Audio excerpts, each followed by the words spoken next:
या बातमीचे प्रायोजक आहे महाराष्ट्र गोल्ड टी। विश्वास तुमचा, प्रयत्न आमचा। आपल्या जिल्ह्याचा ब्रँड महाराष्ट्र गोल्ड चहा एकदा अवश्य पिऊन पहा। अस्सलाम वालेकुम। मैं ऑल इंडिया मुस्लिम ओबीसी ऑर्गेनाइजेशन का महाराष्ट्र का सदर मैं मूसा मुर्शद की बताने की वजह यह है कि आज की मुलाकात देना बहुत ज़रूरी है कि ऑल इंडिया मुस्लिम ओबीसी संगठन के बानी अलहाज शब्बीर अंसारी साहब कि इन्होंने मुस्लिम ओबीसी का लड़ा चालू किया और इसका यश 9 अगस्त 1994 को माननीय शरद चंद्र पवार साहब ने कि महाराष्ट्र में सह्याद्री अतिथि गृह में एक मीटिंग बुलाई गई कि उनको सारे बातों का खुलासा वहाँ पर किया गया कि मुस्लिमों में भी ओबीसी है। ओबीसी की सहूलत मुसलमानों को भी मिलना चाहिए। मुसलमानों में एनटी, वीजेंटी, ओबीसी, एसटी ये कास्ट आती हैं। ये बातें जब माननीय शरद चंद्र पवार साहब को बताई गई तो मंडल आयोग का बहुत जोर था। जब मंडल आयोग लागू करने के लिए माननीय शरद चंद्र पवार साहब ने सबसे पहले अगर कोई पहल की थी तो शरद चंद्र पवार साहब ने की और मंडल आयोग को लागू किया। लागू करते ही उन्होंने कहा कि एक जीआर ऐसा पारित किया 9 अगस्त 1994 को, मुख्यमंत्री थे वो, कि उन्होंने यापुढे जाती व धर्माचे बंधन न लावता, जाती व धर्माचे बंधन न लावता जे जे ज्या प्रवर्गात येतात त्या त्या प्रवर्गाची सवलत मुस्लिम सहित देण्यात यावी।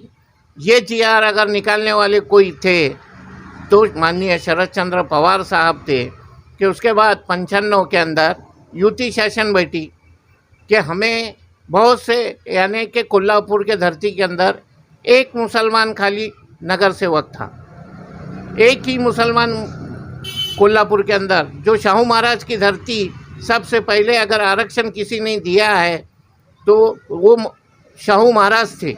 उनके धरती के ऊपर मुसलमानों को उसे महापौर पद नहीं दिया जा रहा था, एक ओबीसी का आरक्षण के वजह से।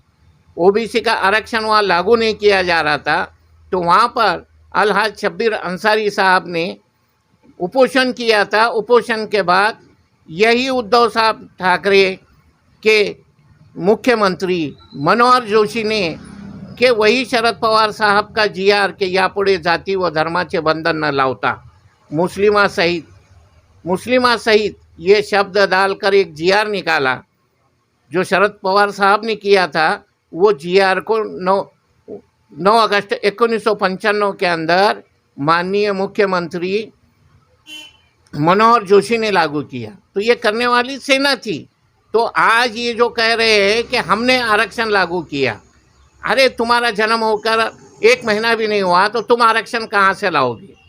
कि बटिया आयोग लागू किसने किया? बटिया आयोग लाकर बैठाया किसने? माननीय शरद चंद्र पवार और उद्धव ठाकरे इनके टीम ने बताया। उसके अंदर खास योगदान हमारे भुजबल साहब का है। भुजबल साहब और शरद पवार साहब और उद्धव साहब की जो टीम ने काम किया है कि उसी के बदौलत आज आरक्षण टिका है। मगर बटिया आयोग ने भी बहुत से गलतियां उसने की है कि इसने सारी लोक संख्या ओबीसी की बताई नहीं है। बहुत कम बताया गया है कि आरक्षण का कहीं ज़्यादा कहीं कम ऐसा फ़ायदा हमें मिलने वाला है। मगर यह सारा श्रेय जाता है महाविकास आघाड़ी के टीम को। माननीय सह्याद्री के शेर, हमारे जानता राजा माननीय शरद चंद्र पवार, उद्धव साहब और छगन भुजबल, इनके टीम को। और ये आंदोलन की शुरुआत माननीय शब्बीर अंसारी साहब आज 40 साल से कर रहे हैं। आज भी वो कह रहे हैं कि आरक्षण को टिकाना है और यहाँ से अभी बहुत से लड़ाई हमें करना है। आरक्षण तो अभी मिला, आरक्षण टिका, मगर उसमें बहुत से खामियां हैं। वो खामियों को दूर करने के लिए हमें लड़ा चालू रखना पड़ेगा और हम लड़ा चालू रखेंगे।